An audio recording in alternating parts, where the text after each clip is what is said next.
It was a big place, and one had to admit, an impressive one. For some inexplicable reason, the modern exterior hid an interior done in the style of an old baronial castle, like those lavish sets you sometimes see in movies. Basically, it's a Victorian interpretation of the perfect medieval castle. In fact, in the good old days, they didn't have the technology to build such large and extravagant buildings. One thing I knew for sure was that the wedding would not have taken place in such a venue if I had paid the bill. But my ex-wife Shauna had made sure that didn't happen years before. I thought I had found a safe hiding place, tucked away in the pseudo-minstrel's gallery, which served as both a spotlight tower and a projection room, from which I could watch the ceremony but not be seen by anyone on the floor of the main hall below. I was well aware that my presence, if made known, would prove controversial to say the least, and would likely lead to an unpleasant confrontation between me and my former in-laws. Besides, I was sure my daughter would not be thrilled if it happened. I even assumed that Tamsin would be even less pleased to learn of my presence than Witch and George, her crony husband. Anyway, I was sitting in silence, lurking at the back of the minstrel's gallery, from where I could watch the wedding of my estranged daughter, when suddenly a voice whispered right into my ear. "Hey, handsome! I thought you wouldn't miss this little celebration." To say that the sound of that voice made me wince is an understatement. I literally jumped off the fishing stool I was sitting on and collapsed to the floor. Well, yes, if I had been sitting on that little stool and watching the service through the bars of the balustrade, I would have thought there was less chance of anyone noticing me. The rumble that the small aluminum stool made as it fell to the stone floor of the minstrel's gallery and then drove across it had to be seen to be believed. I realized that any chance of my presence remaining secret had instantly evaporated. From my new position, lying on my back on the floor, I looked up and saw Trouble towering over me. My daughter's aunt, looking very embarrassed, was making frantic, apologetic hand gestures toward the hall below. Megan, or Trouble, as I jokingly nicknamed her in my younger days, was, or rather was, my ex-wife's mischievous younger sister. Megan was often the bane of our courtship. As I glanced between the bars of the balustrade, I realized that my hiding place had suddenly become the center of attention for almost everyone in the building. The bride, groom, celebrant, photographer, choir, cameraman, and most of the congregation were all looking at Megan with an annoyed and/or somewhat puzzled expression on their faces. So I pressed myself as hard as I could against the floor and prayed that no one else would notice me. Then Megan, signaling that the service was in progress, picked up my little stool and delicately lowered her cute little belly onto it. From my reclining position, I could no longer see the floor of the main hall, but I could almost hear what was going on downstairs and soon realized that the wedding service had resumed. I hoped that the incident had been written off as one of Megan's tricks. Megan's penchant for unusual behaviors and surprises was legendary in the family, even when she was a child. "It's okay, you can watch now," Megan whispered. "I'm sorry, I didn't mean to make you jump, Billy." "Make me jump, woman. You damn near gave me a heart attack." "Where did you learn to sneak around like that, Megan?" I whispered, maneuvering myself into a position from which I could observe what was happening below. It became clear to me that I had temporarily lost the use of my little stool. "Oh, I kind of picked that up as a kid, sneaking up on a couple of familiar lovers." She lowered her gaze and winked at me. "You cheeky little monkey." "I'm not so little anymore, Billy boy. Just watch your step, or you might find yourself raped later." "Oh no, I won't, Megan. I'm on train number 430 leaving this bleeding hellhole." Megan looked down at me again, made a strange but oddly familiar gesture with her eyes that I thought meant, "That's what you think," and then made a hand gesture toward the set below. By doing so, she let me know that the conversation was cut off until the ceremony was over. I always liked Shauna's little sister. Yeah, sometimes she was a real pain in the ass when Shauna and I were courting. But Shauna was always less tolerant of Trouble's antics than I was. Megan always struck me as a good-hearted kid who needed attention. There was a good 4 years between the two sisters, a recipe for discord like never before. I always thought Megan just didn't realize that her older sister, and me included, needed a little privacy from time to time. The service was over, and I tried my best to get a good look at the groom as he led Tamsin out of the hall. Not that the angle made it an easy task if I was going to stay out of sight. As far as I could judge the guy, he seemed like a decent enough person. Thankfully, Everyone was so focused on the bride and groom that I don't think anyone even looked at the minstrel gallery. But as soon as the motorcade was out of sight below us, Megan started trying to drag me to my feet. "Come on, Billy, we'd better get down to the dining room." I resisted Megan's fierce tugging on my arm, trying to stay out of sight until all the guests had left the room. There's no way in hell Megan's showing up at this party. Oh my God, I'm going to jail. Don't talk nonsense, Billy. It's your own daughter's wedding. Why would the police arrest you? Well, there's that bleeding restraining order for starters, muttered I. No, Billy, Shauna is already dead, and she's the only person listed on the restraining order. When he killed her, that order immediately became null and void. What do you mean he killed her? Demanded I, almost jumping to my feet. It was an accident, wasn't it? Billy, that bloody moron has always driven like a bloody idiot, and he still does. That weirdo has been... There's a disaster waiting to happen every time he gets behind the damn wheel. Do you have any idea how fast he was going that day? I know very little about it, Megan. I saw skid marks on the road, Billy. He drove like a bloodthirsty idiot that night, just like he always does. I just can't understand how he hasn't been prosecuted for my sister's murder. Even Tamsin knows who's responsible for her mother's death. You may have noticed he wasn't there tonight. He wasn't invited. Me too, Megan. Yes, you were, in a way. I just couldn't find you to let you know. Look, my invitation says, Missy, Megan Stone and a guest. No reservations or anything. Guess who's going to be my guest? I laughed out loud. You've got to be kidding me, Megan. Me showing up at Stone's wedding? Been there once, remember, my girl, and you remember how that turned out in the end. The fact that my sister was a stupid cow has nothing to do with it, Billy. You're Tamsin's father and... Christ, you were supposed to be there today, giving her away in marriage, not her grandfather. Now you and I are going to the reception together, and I don't want to hear any nonsense about restraining orders. My Uncle Albert assures me that there is no legitimate reason why you should not attend the reception as my guest. What's more, he thinks it's a damn good idea. He's always been in your camp, you know, even when things went wrong. And here I was wondering why that old bastard doesn't represent Shauna, commented I. Look, Billy, if my Uncle Albert thought he could get away with it, I'm damn sure he'd represent you for free. He was totally unimpressed with my sister's behavior back in the day and took a real hard line on her and my mom and dad. He outright refused to represent Shauna. As far as I know, he and my mother haven't spoken 2 polite words to each other since. The only time I ever saw them in the same room together was at Shauna's funeral. I think Uncle Albert was a little disappointed that you didn't show up that day. I wasn't even in Megan's country. I was helping a team filming the fauna and flora on South Georgia. Ever since those people got trapped there when the Argentines invaded. Well, they prefer us to stay off the ship if possible.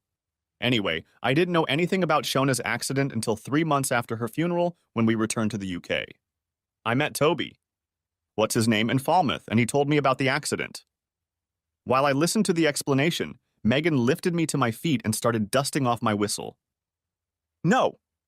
That's my costume. God, some people's minds, I ask you. Come on, Billy, Megan continued.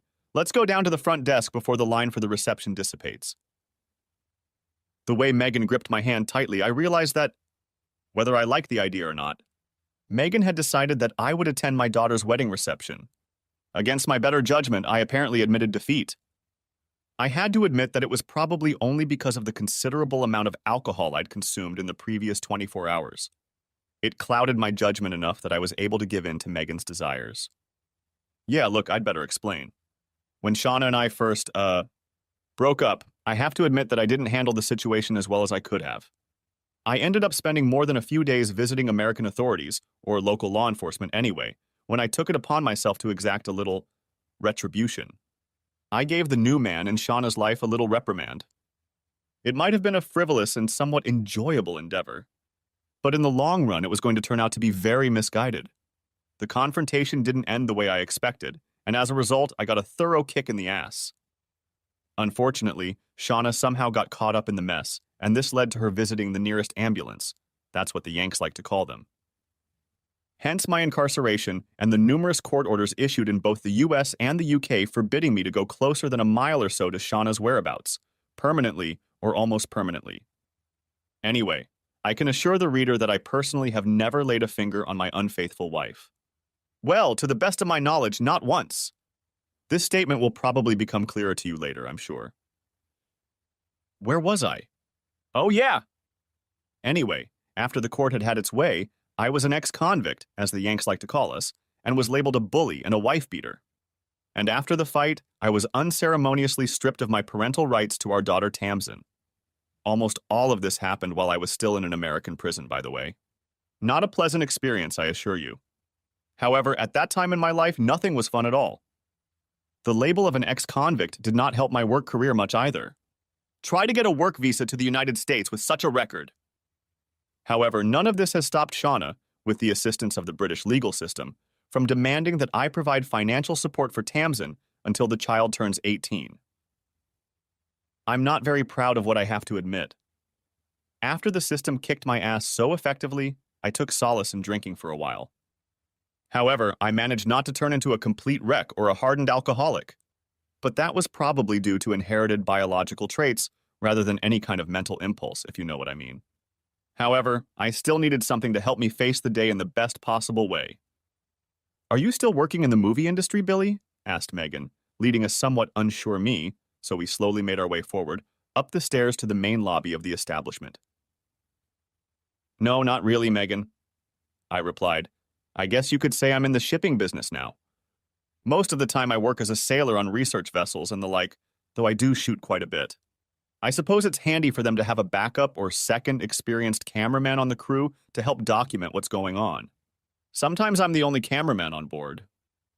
So you've given up on Hollywood? Megan, I've never worked for any of the big guys. The most I've ever been able to do was as a second-string cameraman. And on some pretty mediocre third-rate movies at that. Unfortunately for me, my wife was much more successful with directors and producers than my work. Shauna always wanted to be a star, Billy. You knew that before you even married her. Yeah, but I had no idea how far she'd go to realize her dream. Hell, look at this pile! We found ourselves in the lobby of the hotel, through which we had to pass to reach the entrance to the function room in which the Tamsin's wedding reception. The huge space was filled with guests patiently waiting in line for the official reception line. I figured the witch, Megan and Shauna's mother, planned the show, and she put her best foot forward. The witch has an even bigger megalomania than my ex-wife had. The witch planned and organized our weddings, even though they weren't on the same scale as this celebration. I should add that the witch and I have never been members of each other's respective fan clubs, so I assumed that my appearance at this reception might go disastrously awry. Finding myself anonymously in the crowd no longer made me feel so vulnerable. Though more than one of our guests' relatives quickly interjected, recognizing me, probably from Shauna's wedding and my own years before. I also knew that I had a few allies out there somewhere, but they would be kept a closely guarded secret. The Stones were actually a pretty tight-knit clan. Eventually, the crowd began to thin, and the witch finally spotted me from her seat a little farther back from the receiving line. Her face instantly turned crimson, and for a moment I thought I saw smoke coming out of her ears. Although I protested, Megan dragged me through the entrance to the conference room and to the front of the reception line. Tamsin's new husband was momentarily stunned when Megan introduced him to her fiancé's father. The poor man didn't know what to do or say. I shook a very weak hand.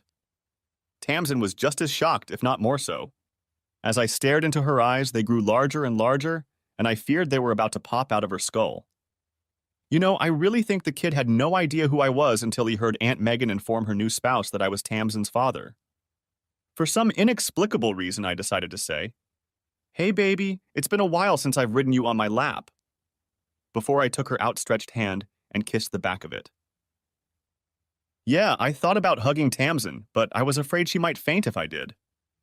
Tamsin's response boiled down to, but, until Megan nudged me with her elbow. The next face that caught my eye was Witch's buddy George.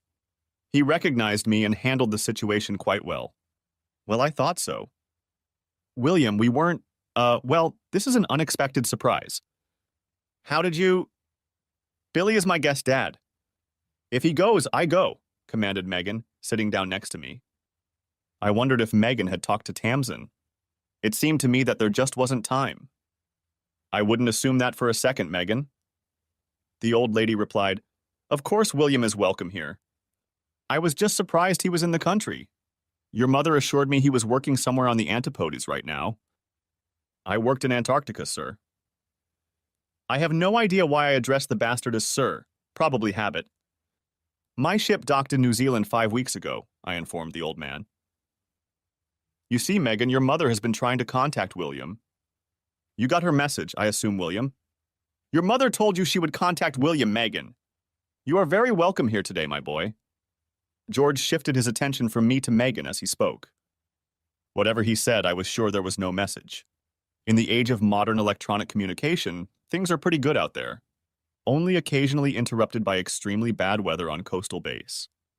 So despite all the old man's assurances to the contrary, I was certain that I had never been included on the guest list, even tentatively. The fact that my ex-mother-in-law had disappeared from the waiting list by the time we got to her house convinced me of that. I even wondered if she'd rushed off to call the police or something. Tamsin's new relatives were polite and pleasant and obviously very confused. They didn't look like they'd seen a ghost. Better to say they were shocked to find themselves shaking hands with one of them. It was all pretty funny from my point of view, but it made me wonder what exactly they had been told about Tamsin's father. Most of the other guests had no idea who I was, so we were looked at rather curiously, probably to see why Megan had decided to watch the wedding ceremony from the minstrel gallery as we left the reception hall. Like everyone else, I took a glass of bubbly from a passing waitress and drank it in one gulp. Megan explicitly told me to slow down as I picked up the second glass. Then the imposing figure of Sir Albert Stone appeared through the crowd. I even wondered why Uncle Albert had not been included among the guests, for he was the patriarch of the whole damn clan. William, my boy, how nice to see you here today. Hyacinth, the witch, made me believe you were abroad and unable to attend, said Albert, holding out his hand for me to shake. I can't say I've always liked the old git. Megan's Uncle Albert is a barrister by vocation, and he always seemed too formal for my liking. In my youth, I had a natural aversion to his type, an aversion which has since been somewhat strengthened by my encounters with members of the legal profession. However, Megan hinted that this old geezer had sided with me during the collapse of my marriage. As a result, I was forced to do a quick reassessment of my feelings for this character. How do you do, sir? I replied, shaking his hand. It's nice to meet you again. Capital, capital, Albert grinned back.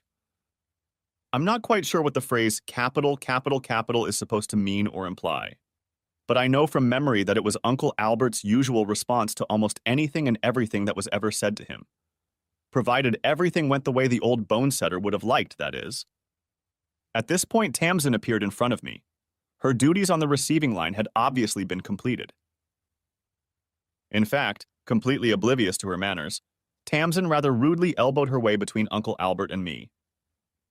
The expression on Tamsin's face I can only describe as one of sheer disgust. You don't have everyone at home here. What do you want to get some handout or something? Or do you just want to embarrass me? Demanded Tamsin, though surprisingly quiet. I suppose I should point out that Tamsin's words, and the way she said them, were taken straight from the witch's repertoire. It wasn't my daughter speaking to me. It was Tamsin who had been brainwashed by the witch since she was born. The realization of that fact disappointed me, but I didn't take offense at Tamsin's attitude toward me. It only reassured me that everything was as I had expected. I shifted my gaze from my daughter to Albert and then to Megan standing next to me. I told you this was a bad idea, Megan. I better leave, I said and turned to leave. No, wait a minute, young man, exclaimed Albert. Loud enough to get the attention of almost everyone standing nearby, and imperious enough to make me stop instantly. I turned around wondering what the old man would say. Tamsin, your father traveled almost halfway around the world to be here with you on this special day for you. The least you can do is be civil to him. Actually, Albert's statement is not true. I almost always spent the summer months in the UK. Most of my ship and natural history work has taken place in Antarctic waters, but there is not much going on there at this time of year. My daughter looked, well, I'm not sure. Puzzled, I guess you'd call it. She shifted her gaze from me to my uncle to everyone watching, and then back to me again. Then she said, "I'm sorry, Father. Your unexpected presence took me by surprise. You have never shown any interest in my life." "And where did you get that idea from, Tamsin?" Albert roared. "I must tell you, young lady, that your father has watched your development very closely. He has risked arrest on more than one occasion to witness the important events in your life. Isn't that right, young man?" "I'm sorry, sir," I started to reply, but Albert, unprompted, continued talking. "Prize giving at that bloody, stupid, expensive school your mother insisted on sending you to. I am reliably informed that your father attended every one of them. He was also at your graduation from university. Damn it, girl! You walked past your father to get your diploma without even noticing him. He knew who you were, but you didn't recognize him. Don't forget your mother did too, and that may have saved your father from a visit to the local magistrate's court." "I didn't know you were there, Uncle Albert." Tasnim took a chance. "I wasn't, Tamsin. At any rate, not as regularly as I would have liked. Your mother and I have had our differences, you know that. But I have people who have been wary of your development all these years, and they might have recognized your father. And none of them could have accidentally broken your father's cover, could they? When your mother was around, your father's presence was technically illegal. I would advise you, Tamsin, to smile sweetly and forget about your supposed disagreement with your father. I assure you he, or rather, your father's reputation in your eyes, has always been a victim of circumstance, coupled with your late mother's extremely poor judgment. Let's call a family truce on this special day, shall we?" By this time, my daughter was looking pretty sheepish. "If you insist, Uncle," Tamsin agreed, then added, "But I wonder what his motivation is for coming here today." Then Tamsin turned her back to me and disappeared into the crowd. After watching her leave, Albert turned to me. "William, I'm afraid your daughter has only heard a one-sided account of her parents' divorce.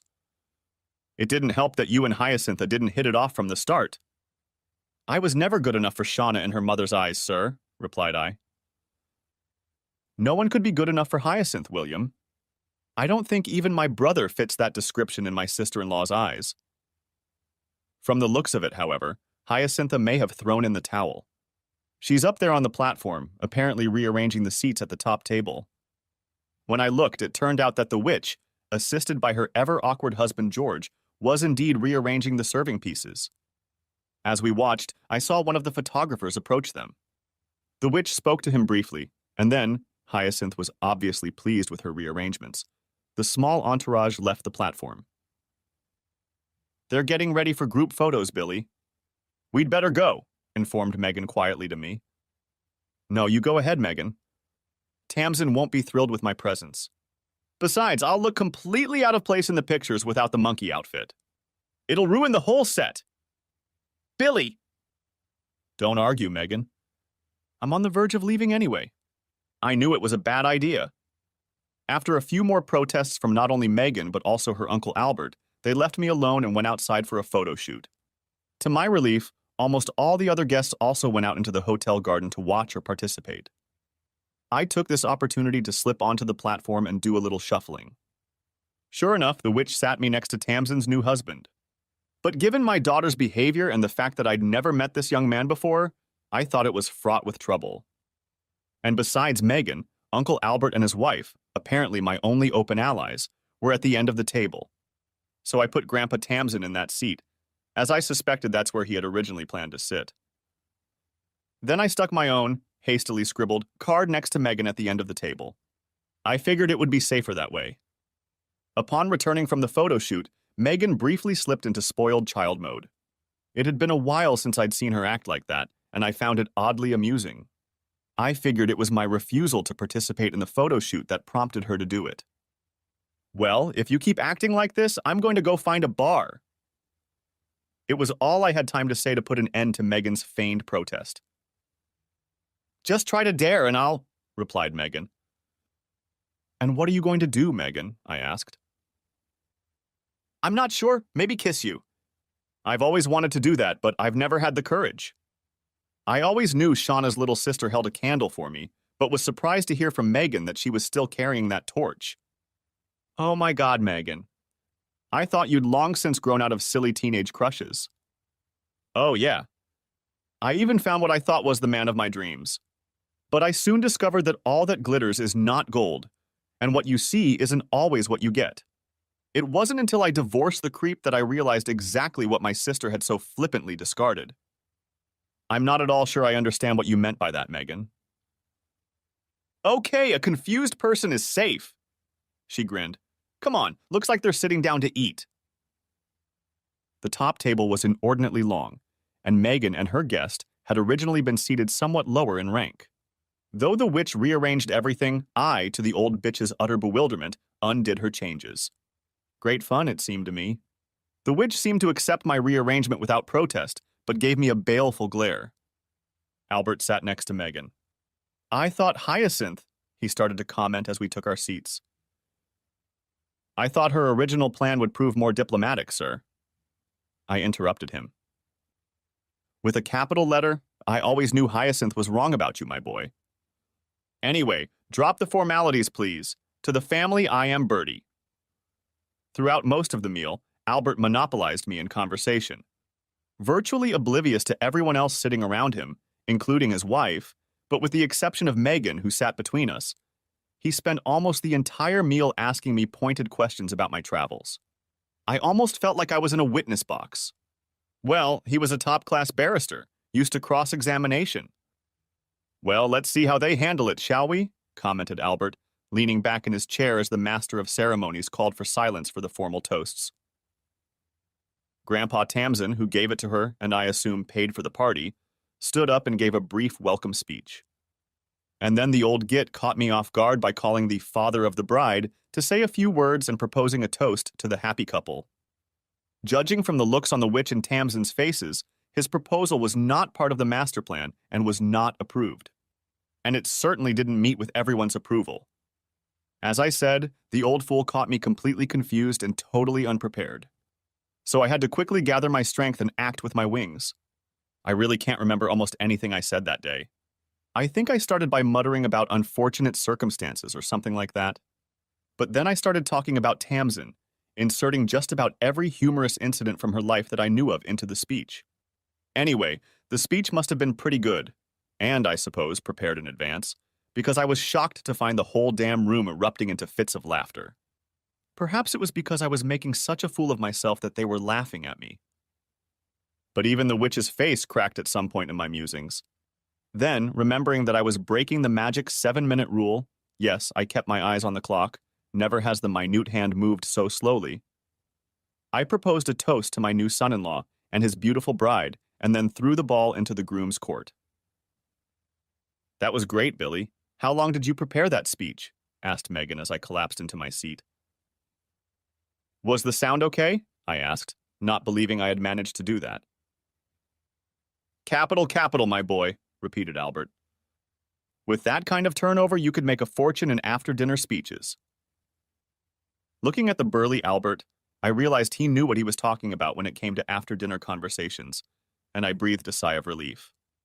I don't know exactly what happened afterwards, but I do know that there seemed to be an endless circle of people jumping to their feet and reciting surprisingly long and often unintelligent dissertations. There were also toasts to all the Toms, Dicks, and Harrys you can think of, including the Queen. I'm not quite sure how she fit into the equation.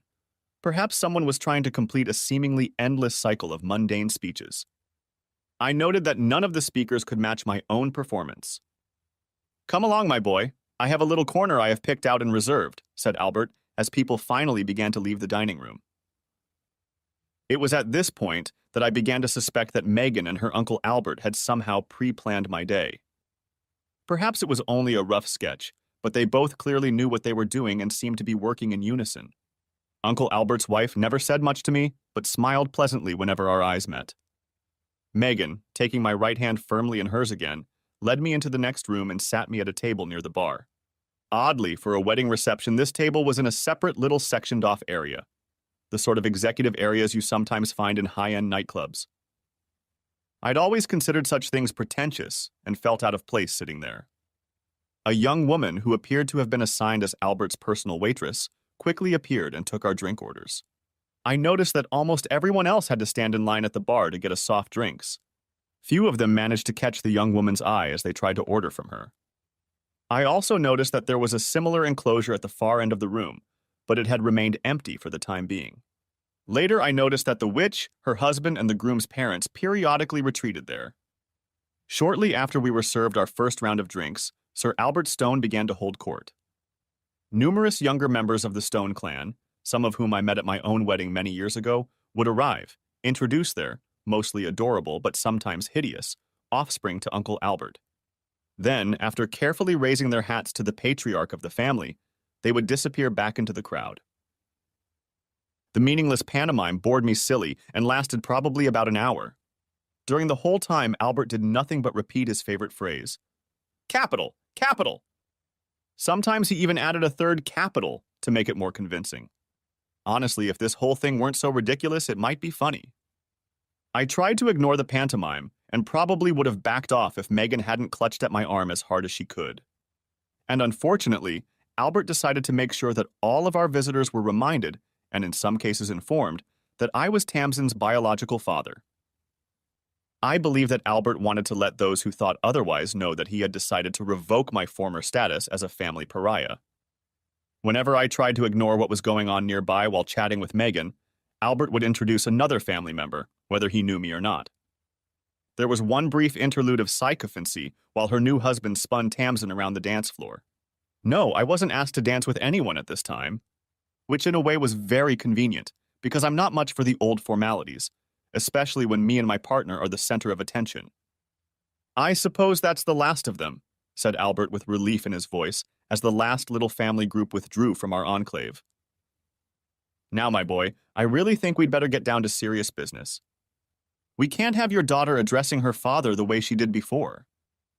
Damn impertinent of the kid. It would have been nice if you'd been around to get her on her knees and give her a good spanking years ago. She sure needed it. Heck, her mother needed it too. George was always too soft on Shauna, and then there's young Megan." "Oh, hello, Uncle Albert," grumbled Megan. "Oh, you weren't so bad, Megan. But you have to admit you were a sassy little kid sometimes. Sometimes you gave your parents a real dance and song." "I've never been as bad as Shauna, Uncle." "No, I'll agree with you, Megan.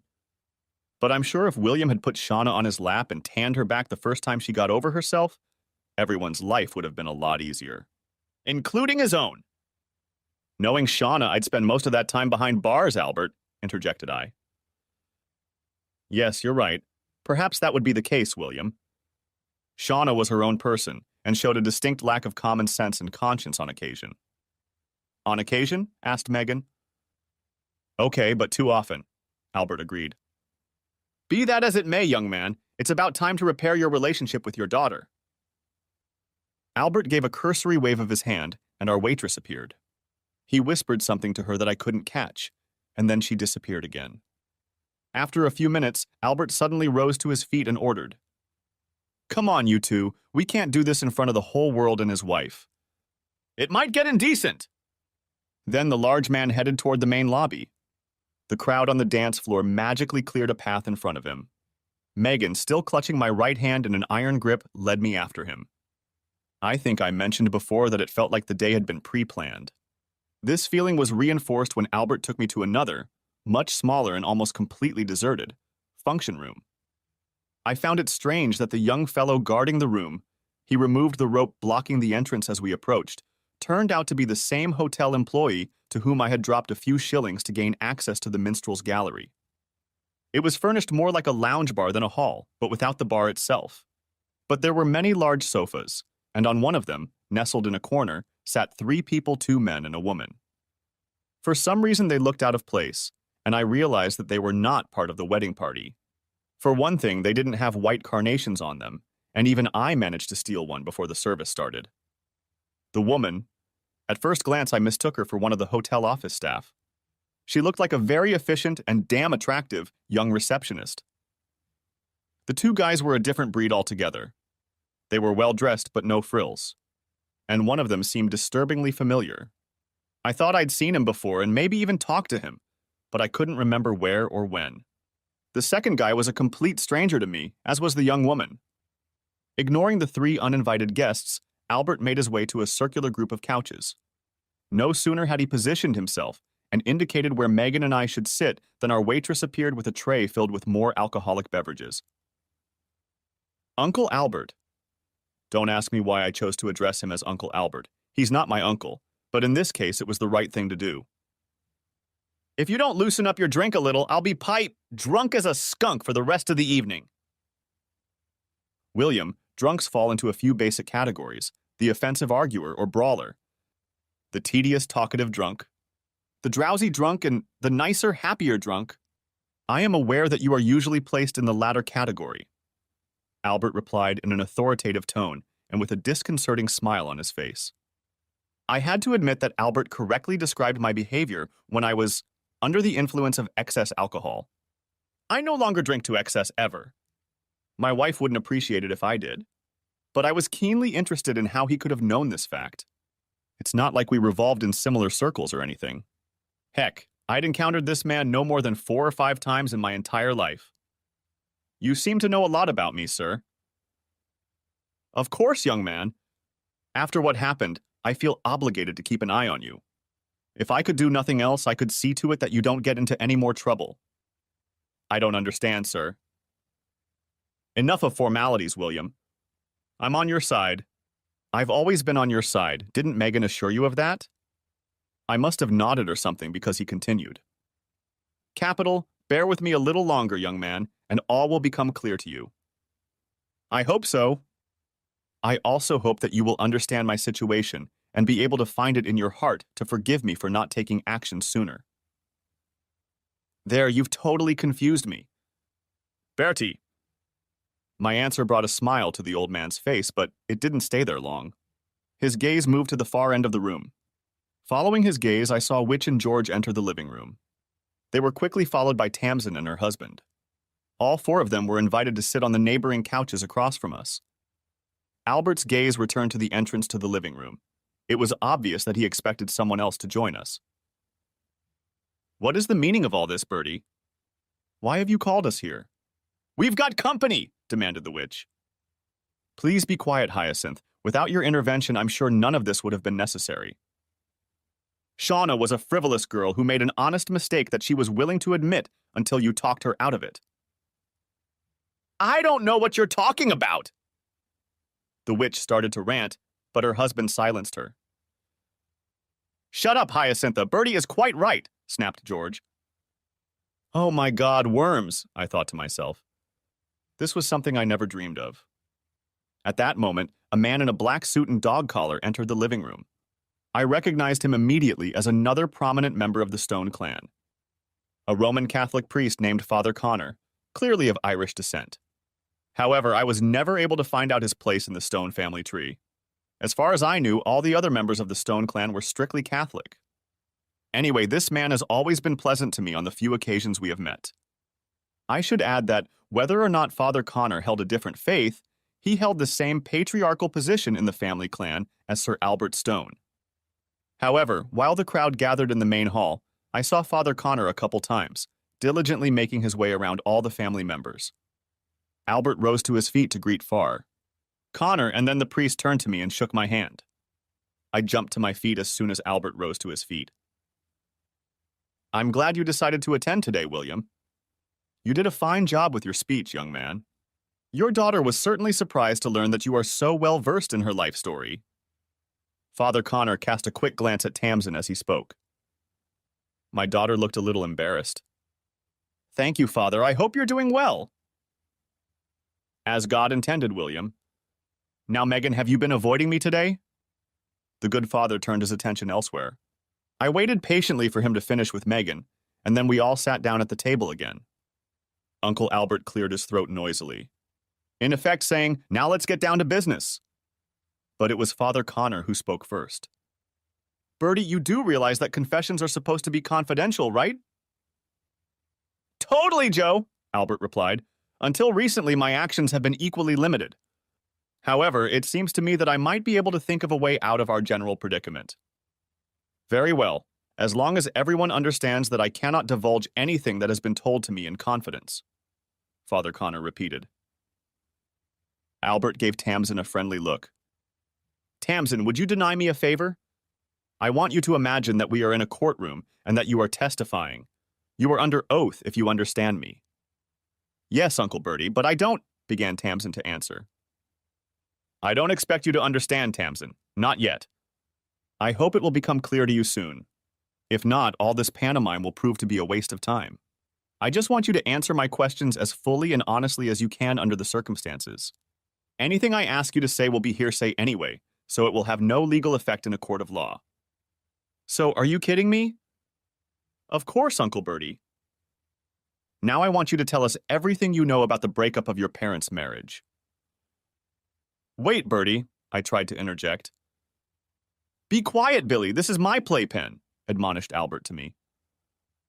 To be honest, I was quite taken aback by this rebuke. Not so much because of Albert's sharp remark. Rather, it was the fact that he addressed me as Billy. Now, Tamsin, if you would be so kind, continued Albert. Albert, she was only a little girl then. You demand too much of Tamsin, exclaimed the witch. You know, you're probably right, Hyacintha. Albert agreed. Why don't you tell us the story? As I recall, you went there and were old enough to know what was going on. I'm sure you've repeated the story often enough over the years to know it by heart. I don't think I can, replied the witch. For the first time ever, I saw that she was unsure of herself and even looked embarrassed. Oh, but I'm sure you can, Hyacintha. Your diatribe against William here has been your part of the party for years. The obvious. Albert's attack on her grandmother stirred something in Tamsin. She straightened suddenly. I'll do it, started to say Tamsin, but Albert stopped her. Albert seemed to be adamant that the story be told by the witch. I don't understand why, but I have to assume that Albert's initial request that Tamsin tell the story was some sort of legal trick designed to accomplish. I don't know what. How legal minds work is often a mystery to us mere mortals. Eventually, the witch relented, though she averted her eyes from my gaze the entire time she spoke. I'm not going to repeat Hyacinth's words here. Some of what she told was completely out of chronological order, and even more of it had nothing to do with the actual events of the time, mother and daughter. Nevertheless, I will try to recount the main points of the story as the witch told it that day. Witch's diatribe. Shauna and William had already been in America for a few months working on a movie. It was Shauna's first feature film, and William was working as an assistant cameraman or something like that.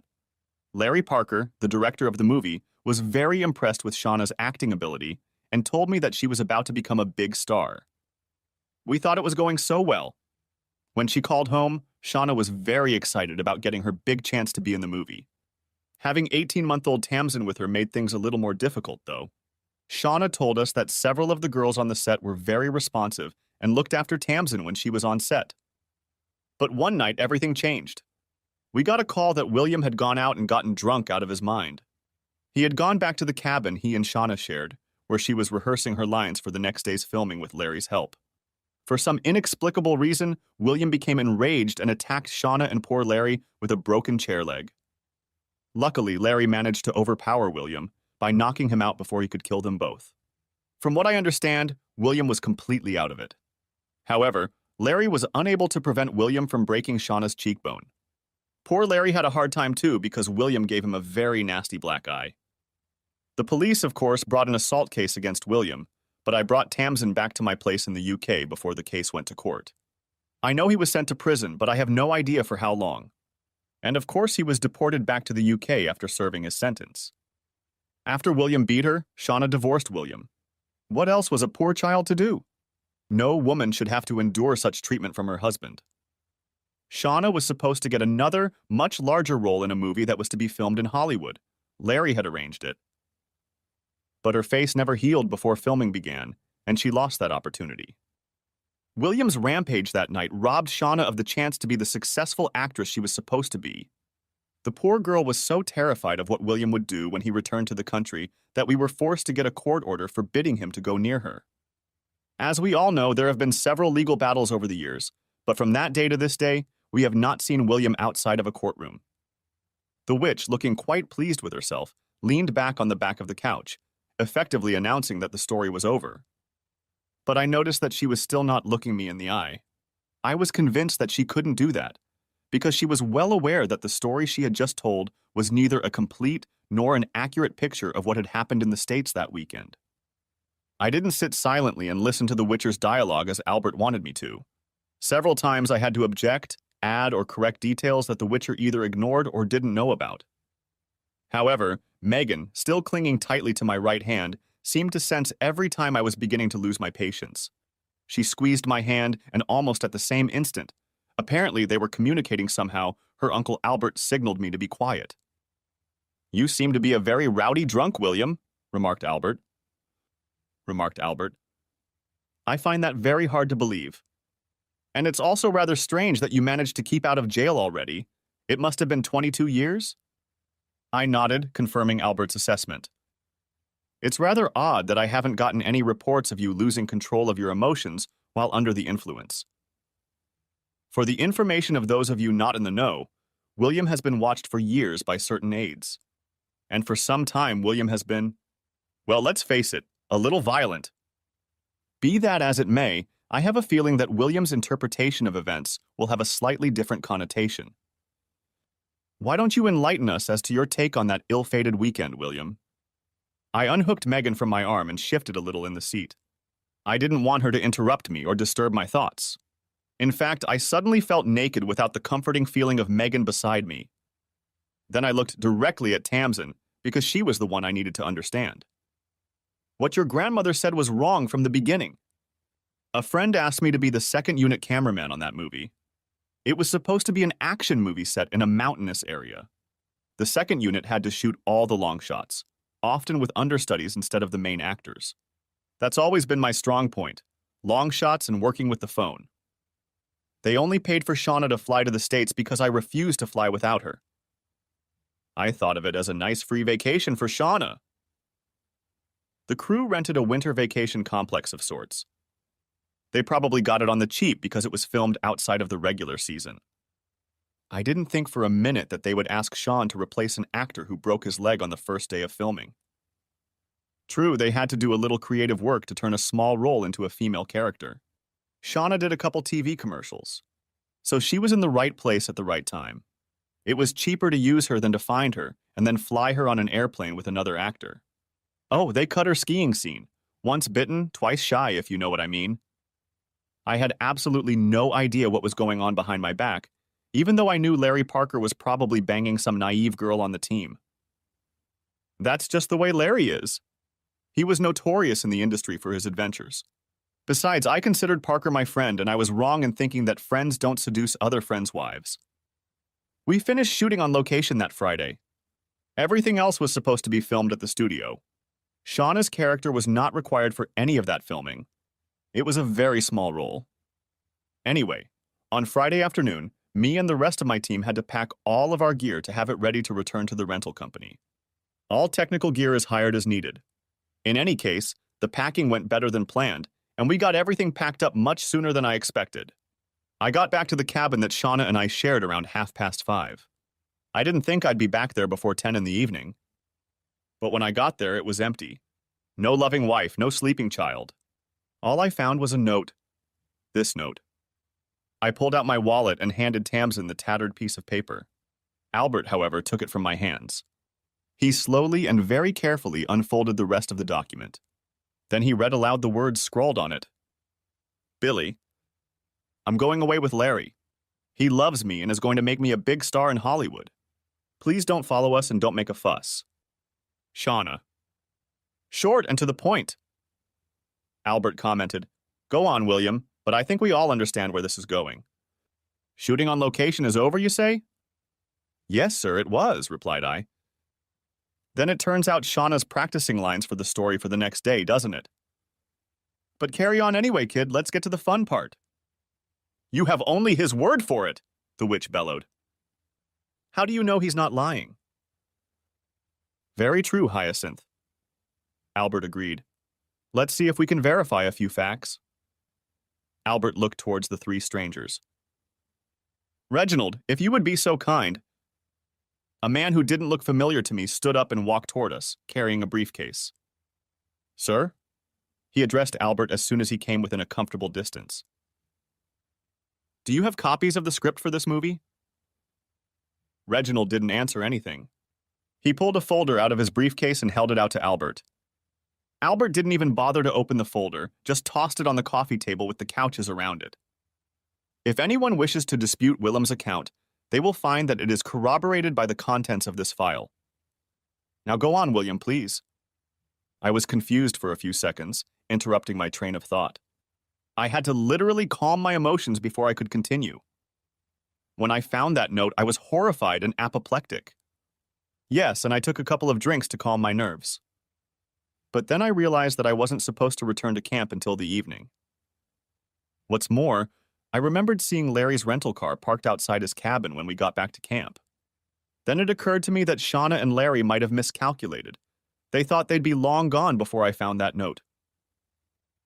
I have no idea what the prudent thing to do in those circumstances was.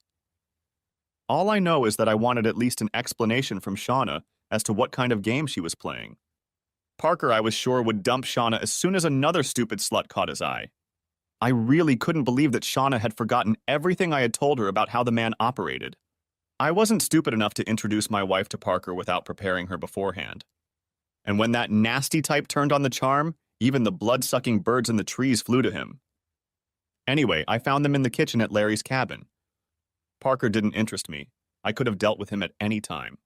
He couldn't hide from me for long and stay in the industry, if you know what I mean. I wanted Shauna to explain why she didn't take my warning seriously.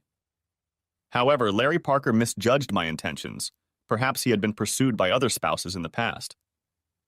In any case, frankly, he came at me like the proverbial bull at a china shop.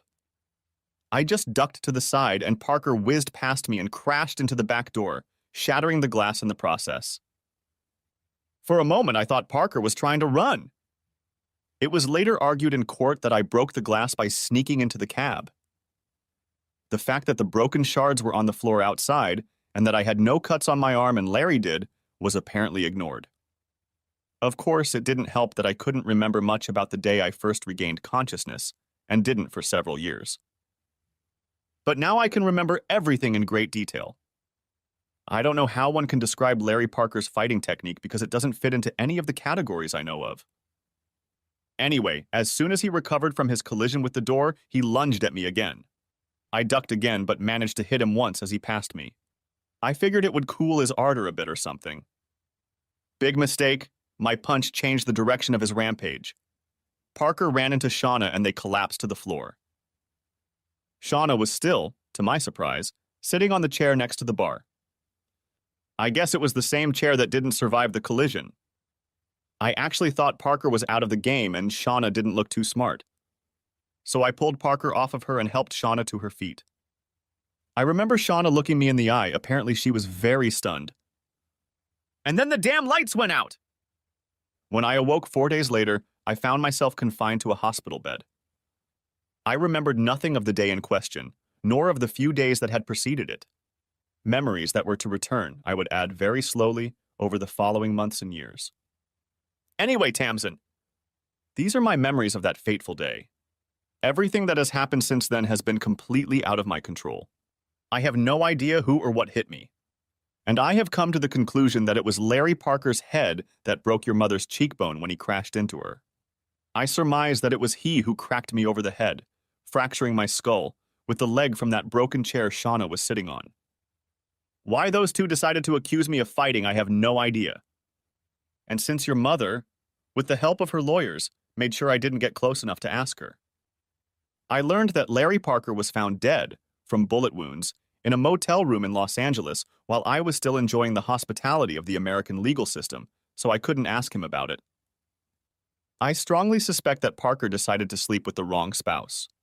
Larry Parker seems to have discovered that some Yankees can be extremely possessive and quite vindictive. Plus, they can be very energetic in their handling of firearms. I leaned back on the back of the couch, unable to add anything else, lest I seem too vindictive toward my daughter's mother. Megan clutched at my right hand again and kissed my cheek in surprise. Tamsin sat silently staring at me. It was like she was trying to look right into my brain. Suddenly, she shifted her gaze to Albert. You know what really happened, don't you, Uncle Albert? Mother told you, didn't she? Then Tamsin instantly shifted her penetrating gaze to Father Connor. She told you too. She did so, my child, But like your Uncle Albert's, our hands were tied, Father Connor replied. We cannot divulge what has been told to us in the strictest secrecy. In my case, it is a confession. In Albert's case, attorney's privilege, added Tasman's new husband. That's when I first realized the guy spoke American. His mother and father were definitely not American. In the British legal system, we use a different term for it, young man. But essentially, it boils down to the same restriction of action, Albert assured him. Tamsin, I'm sure your mother wouldn't lie to you. The witch ventured. Tamsin jumped to her feet and gave her grandmother a hostile look. She shifted so that she could look her grandmother directly in the eye. Me too, grandmother. But my mother never actually explained to me what happened back then. What I know, I learned elsewhere. Whenever I asked my mother about it, she always changed the subject or went off in another direction. Suddenly, Tamsin spun on her heels and walked across the room to where the three strangers were sitting and turned to the man who seemed familiar. I recognize you, don't I? She demanded. Yes, young lady, perhaps it is, replied the man. Uncle Albert hinted that someone was looking out for me, and I can remember seeing you more than once at my school. I'm also sure I saw you a few times in Bristol when I was at university. It's possible, miss, the man agreed. So, given the fact that my uncle has hinted that my father is also being watched by someone, and I know that Reginald and Shirley work in my Uncle Albert's London office, I suspect that it is you who has been watching my father as much as I have. Am I right? As it should be, yes, miss, you're right, replied the man. So what are you, a private investigator? I am a retired police officer, miss. The one your uncle turns to when he requires my specialized services. Tamsin turned, looked me straight in the eye, and grinned. Then she turned back to the man. I assume you have studied the events of that evening very carefully, ever in the past? The man confirmed with a nod of his head that this was the case. Then please tell me, do you believe my father is an honest man? Has he not deceived us today? Not to my knowledge, miss, replied the man. Thank you, officer. I'm sorry you didn't give your name. Retired Sergeant White, miss. Chalky for my friends. Thank you, Petty. Why Uncle Bertie didn't send you just to tell me the truth, I don't understand. I only do what I'm asked to do, miss. And could you shed some light on why my Uncle Albert had to keep quiet for so long, Mel? I can only speculate, miss. But I believe your uncle was defending some unnamed person against a charge of perjury. But why would she want to perjure herself in the first place? That I can't tell you, miss. However, I might point out that a movie producer cannot promote a young actress if he himself is sitting in a jail cell with a felony conviction for grievous bodily harm. Or whatever they call it in America. Suddenly it all made sense, exclaimed Tamsin. How long have you known your father? She asked, turning to look at me. No, Tamsin, but that's what I assumed, I replied. I don't know how seriously your mother was hurt that night, but I wasn't sure from the beginning that she remembered the events as clearly as she claimed in court. Shauna may have repeated to the police the story Parker fed her. Tamsin turned to Petty again. May I invite you and your assistants to be my husband and guests of honor for the rest of the evening? She asked. All three of them thanked Tamsin, after which she literally pushed them out into the main function room. Then she slowly walked back across the room to us, looking me straight in the eye the whole time. Tamsin, the witch began, stepping closer. Please don't talk to me now, Grandma. I'm too angry and I might say something I'll regret. Grandfather, be good enough to see your wife off and attend to the guests. Paul and I will be out soon. Without a word, George lifted the witch to her feet and guided her down the road. Tamsin walked over and hugged Father Connor and then Uncle Albert. She did not speak to them, but just hugged them. Then she turned to Megan and to me. May I take your mind off my father for a moment, Aunt Megan? I'd like to talk to him alone. Then she turned to her husband. Paul, Aunt Megan likes to dance. The guy understood, and so did Megan. When they walked out into the main hall, Tamsin had been running me the same way Megan had been all day, headed out into the hotel gardens. For a very long time, Tamsin didn't speak, just held tightly to my left hand. But finally she asked, How can I begin to apologize to you, Father? Slightly confused, I asked, Why, baby? She stopped, and I turned around to face her. Well, I guess the way I spoke to you earlier. But I feel like I have something to apologize to you for. If I could just figure out exactly what for, I'd feel a lot happier. The truth is, kid, you're the one who should be apologizing. You and I are the victims. All we have to do now is make up for lost time, I replied. You don't look very angry, Father. I've had many years to realize that anger doesn't make things better, Tamsin. What it can do, though, is get you in very deep trouble. Believe me, I've been through this before. But Grandma, your grandmother never loved me, Tamsin, ever since your mom and I started courting. But why, what did you do that upset her? I was born on the side your grandmother considers wrong, Tamsin, and I courted her daughter. Snobbery, plain and simple. Will I like my father looking over my shoulder? I hope so, kiddo. But I won't be able to be around all the time. Remember, most of my work involves Antarctica. I'm there most of the year. Somehow I don't think my Aunt Megan is going to like this. She seems to have a bit of a crush on you. What happened to her husband? I think she got married, I asked. Okay, that's not true. Megan hinted that she was married. I just wanted to get a little history without asking her. Tamsin chuckled. Oh yes, that's right. He was a handsome fellow too, but a little too skilled with his fists. What do you mean? They were arguing about something and he hit Megan. God, what has she done? Dad, do you remember Aunt Megan telling you how she was bullied at school? Yeah, that's right. I took her to the gym and taught her how to defend herself. Megan's ex-husband felt the effects of your instructions. He was taken away in an ambulance. Shit, did Megan get hurt? With Uncle Bertie on the case. Her ex got 2 years probation. Well, that's good to know. I'd hate to be the cause of strife in Megan's life. She was a good kid. Do you like my Aunt Megan, Father? I can see she's partial to you. I always liked Megan Tamsin. But she was your mother's younger sister, who was my fiancée and then my wife. Remember, younger sister. You have to control your emotions under those circumstances. Said it all very Uncle Bertie-like, Father hell, Dad. So I said it, and it wasn't as hard as I thought it would be. From now on, you're my daddy, okay?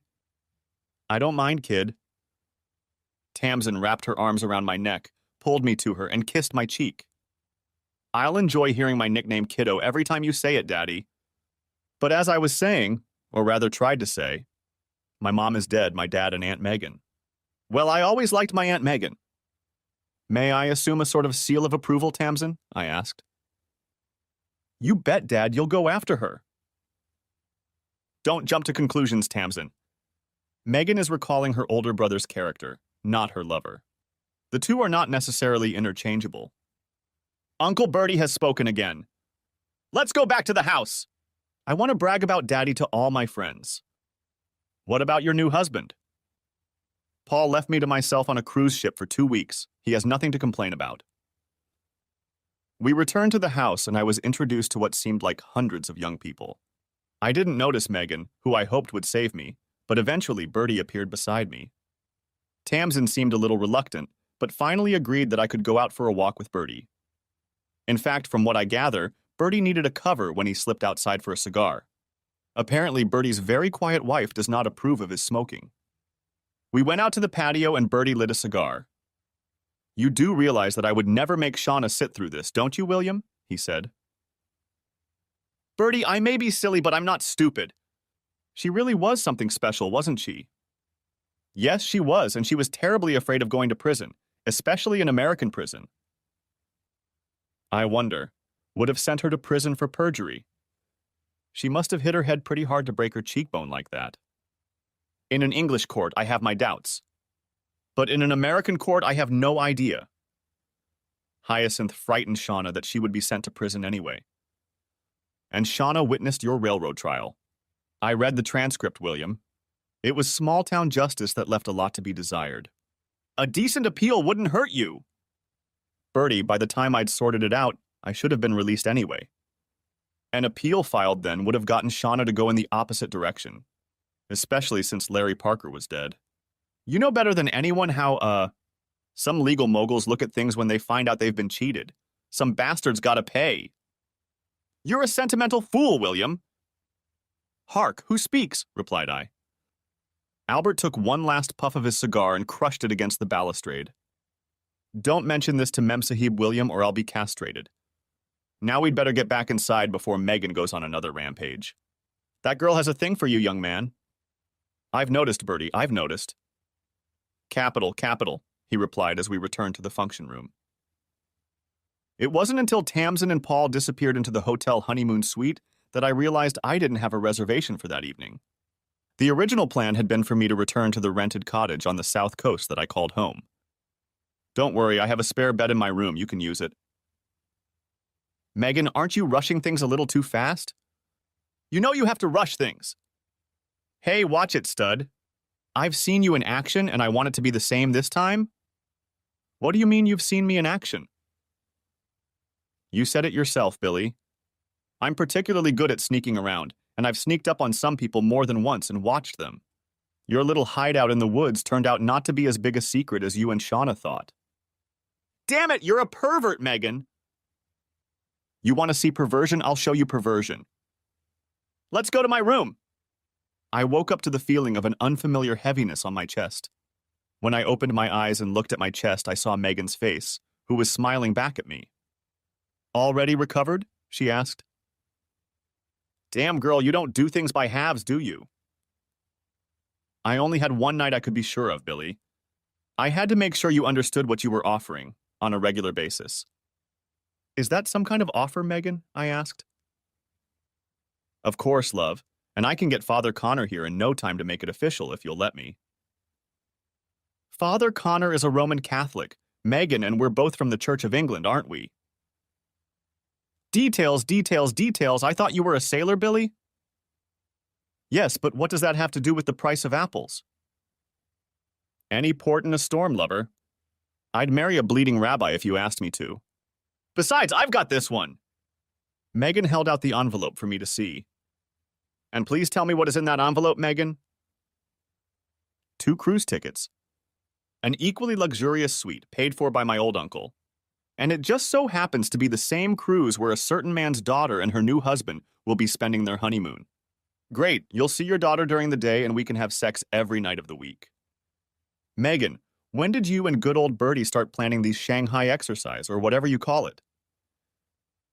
To be completely honest with you, Billy, the basic plan Bertie came up with after Shauna's funeral. Of course, my Uncle Bertie didn't envisage me seducing you.